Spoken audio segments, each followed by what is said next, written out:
Hello, I'm Lucy Hockings. From the BBC World Service, this is The Global Story. The global population is growing, and it's not expected to peak until well into the second half of this century. But the number of children that people are having is actually decreasing around the world. From a persistent cost of living crisis to the rapid cultural change of this hyper-digital era, the factors fueling this trend aren't easy to define. As more and more countries see their populations age, some fear unsustainable pressure will mount on the critical social infrastructure which holds communities together. So is it possible to plan ahead to limit the impact of falling fertility rates, and are there ways that societies could even benefit from it long term?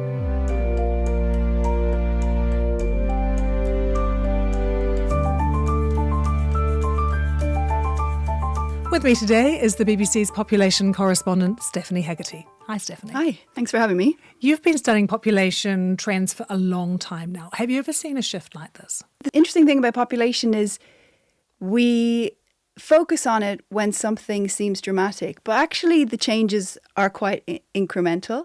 We have been seeing this serious acceleration in growth and in fertility rates and everything. And now that's starting to slow down. So we are in a time of great change.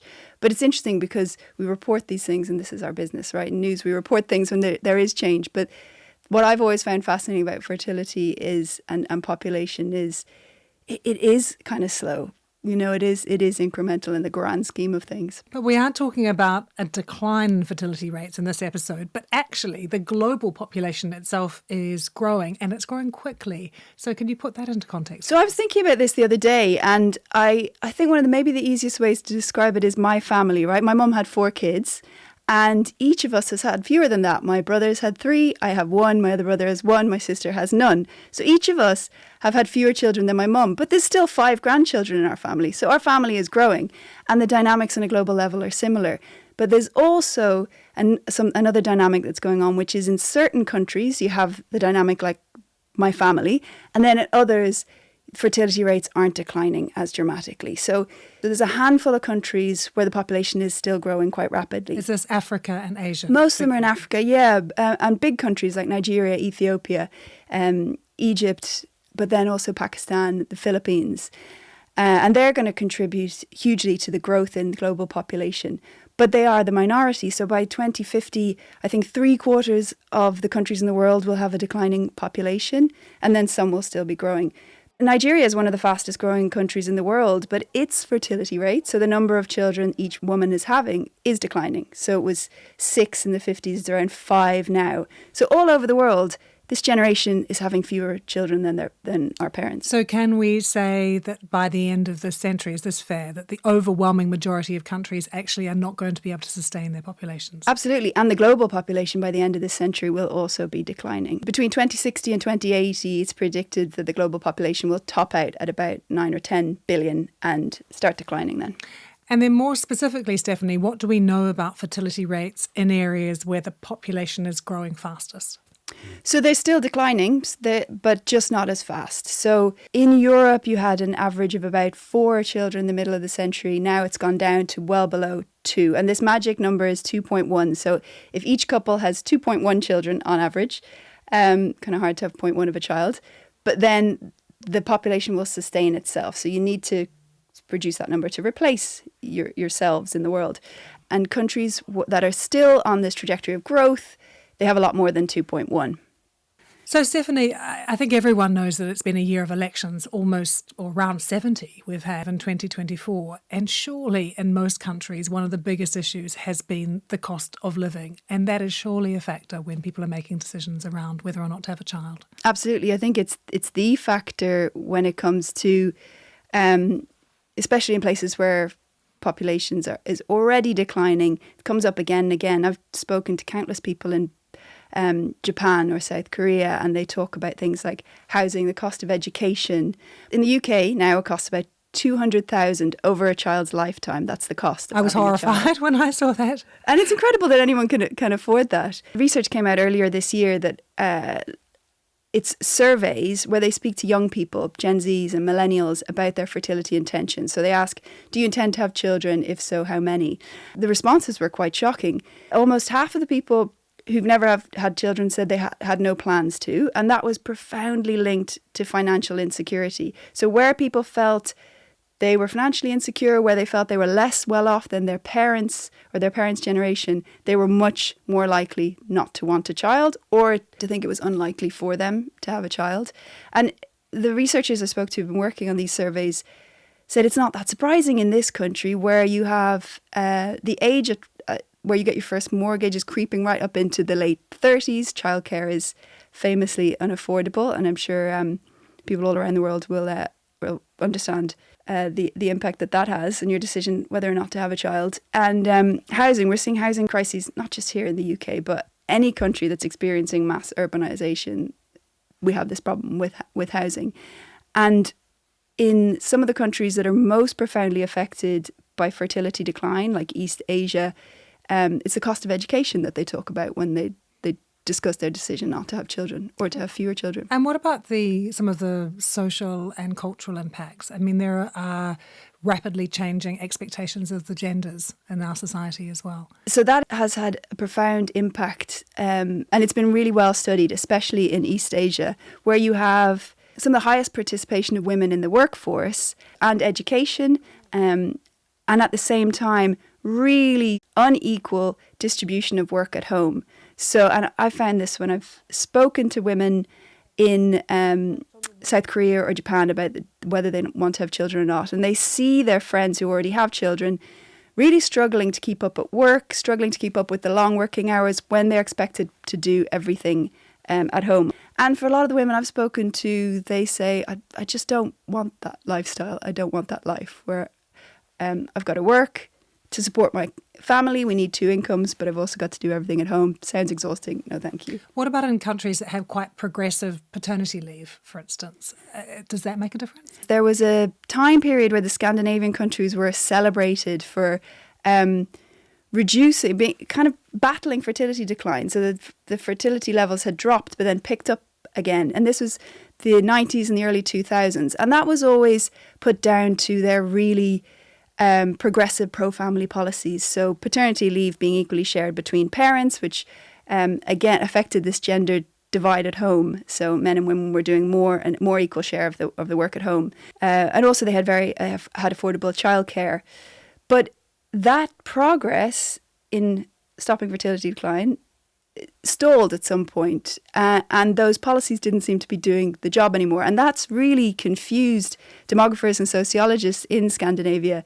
So it seems like even when you have these really progressive policies, which I think these sociologists would agree are good for lots of reasons, so they don't want to say don't do them, but they have a limited effect. I think the profound takeaway is it's just very difficult once fertility declines to try and challenge it, and it becomes a social norm to have fewer children. I've heard lots of discussions about why women would choose not to have children in terms of what's happening in society and culturally as well.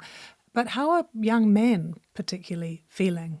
There's a difference between having fewer children and not having any children at all. There's I suppose, a different mindset. One of the biggest reasons why people don't have children is because they can't find a partner. That's men or women. What we're seeing now in Europe, and it's likely that other countries will follow in this trend, is a situation where it's men of the lowest income who are most likely to remain childless. And that's involuntarily childless. So it's not that they decide when they're young they don't want to have children. It's that they assume that they will have children, and then as they get older it doesn't happen. So the poorest men are the most likely to end up not having the children that they wanted. And part of this is likely this idea called the mating gap. It's a term a sociologist called Marcia Enhorn coined. She was doing research on egg freezing, and she found all the women that she spoke to were the reason that they were freezing their eggs is because they couldn't find a partner. She realised that part of the reason they couldn't find a partner is that they were looking for someone of their level of education or higher.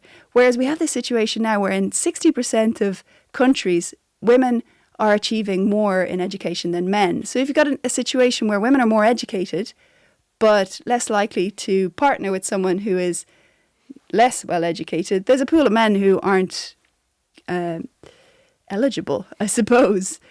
And Stephanie, there's also lots of conversations at the moment, it seems, about young men and how they feel about their place in the world, particularly in the West. So Mayo Malaise describes the idea that young men are struggling to understand their place in the world as women are empowered.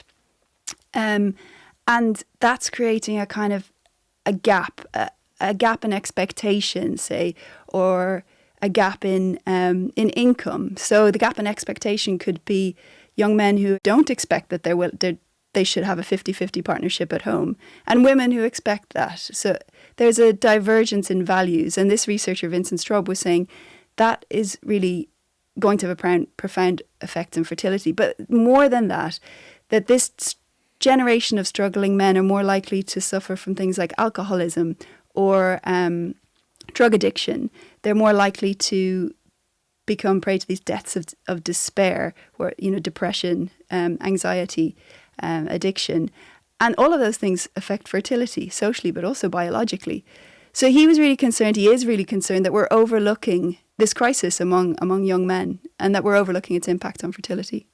And Stephanie, what about how society views children? Because it feels like that's changed as well, in my lifetime anyway. So that is at the core of what sociologists are now seeing in terms of the trends in Europe. So before, having a child and even getting married was seen as something you did on the bridge to adulthood. As you started out in your life as an adult, you would get married in your early 20s as soon as you finished college maybe.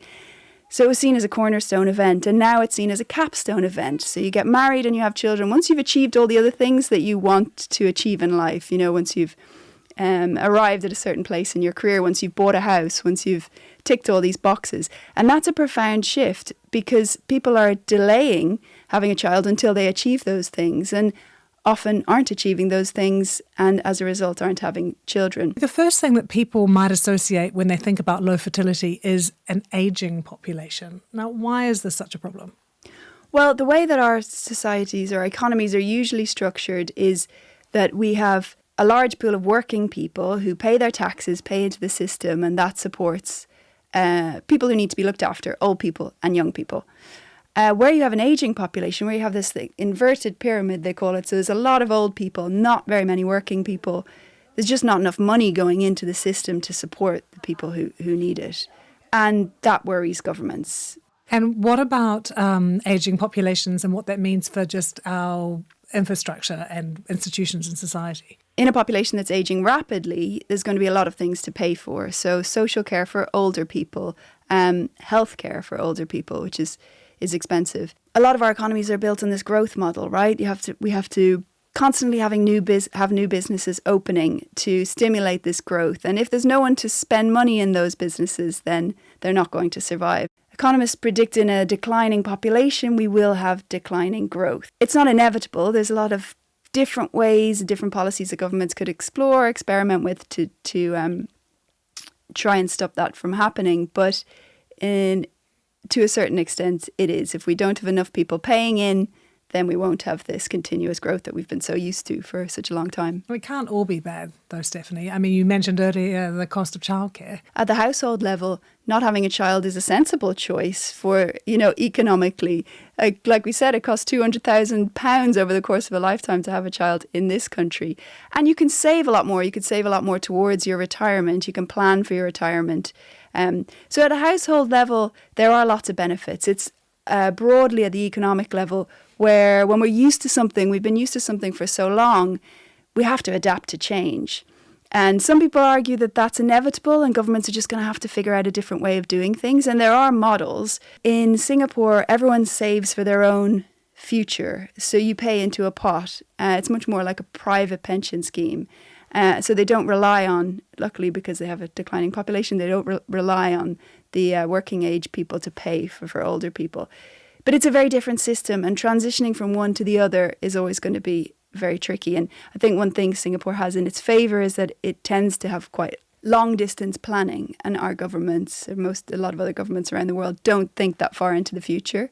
I'm sure you're asked this often, Stephanie, but is having children bad for the planet? I think one of the reasons that a lot of these environmental organizations don't campaign on population reduction, some do, but most don't, is because climate change is happening now and we need to address it now, and we need to address our emissions right now. We're already seeing the impacts of it, whereas population change is much slower. Even if you convinced a whole generation not to have children, it would be another 20 years before we see the benefits of that. Whereas in 20 years' time, if we don't tackle carbon emissions, our planet will have changed potentially irrevocably. So I think there is a disconnect there. One is a slow trend, and the other is very immediate. And of course, Stephanie, a lot of people, when they think about population decline, think about what they did in China, their famous and quite radical one-child policy, which was designed to curb population growth. But now it seems we're getting lots of examples from all over the world, of governments attempting to do just the opposite. Yeah, and some of it is coercive and a bit troubling. We've seen that there's been limits in access to contraception in some countries. In Poland and Iran have made it more difficult for women to access contraception because they're concerned about fertility decline. So when it gets into those coercive policies, it is a bit concerning. We have seen other solutions where governments are just trying to help people have the children they do want. Like with a tax break. Yeah, or a lump sum of money. But those kind of financial incentives rarely work. They've been studied around the world and they rarely seem to boost fertility. What did work in the Scandinavian countries were these progressive social policies. But again, they only worked for a short time period. So it does seem really difficult once fertility has started to decline to reverse it. What about migration as a solution? Because we talk about it all the time. A record number of people are on the move around the world. Could that help? Well, it is already helping. So here in the UK, the US, most of Europe, we've already been addressing population decline with immigration. Where we don't have enough doctors or nurses, we just bring them in. That's good, certainly for the people who come and are able to send money back. But it also has a profound effect on the countries that they come from. There's this brain drain process. So it's a temporary solution that benefits some people, some countries, and doesn't benefit others. And we know it's famously unpopular as well. We're seeing such backlash to widespread immigration. Yeah, for populist governments, it's their number one election kind of pledge and campaign is to bring migration down. Can it ever truly plug the gap? Well, I think it has been plugging the gap for in rich Western countries for quite a long time. But then it does create problems in other parts of the world and other problems that we didn't see coming. Are we at a point now then that it feels irreversible, this trend of the decline in fertility rates? Well, that's what demographers predict, that we will plateau, the global population will plateau and then drop. The only thing that would reverse that is if people decided to have dramatically more children than their parents do. Demographers predict that won't happen. But, things change. Even demographers will admit that things happen that they didn't predict. So, these are all predictions that we're working with, and no one can read the future. Stephanie, thank you. Thank you. If you want more episodes of The Global Story, you can find us wherever you get your podcasts. We aim to dive deep into one big international story every day. And don't forget, you can subscribe, and we love to hear from you too. So you can leave your comments in the section below. Thanks so much for watching. Goodbye.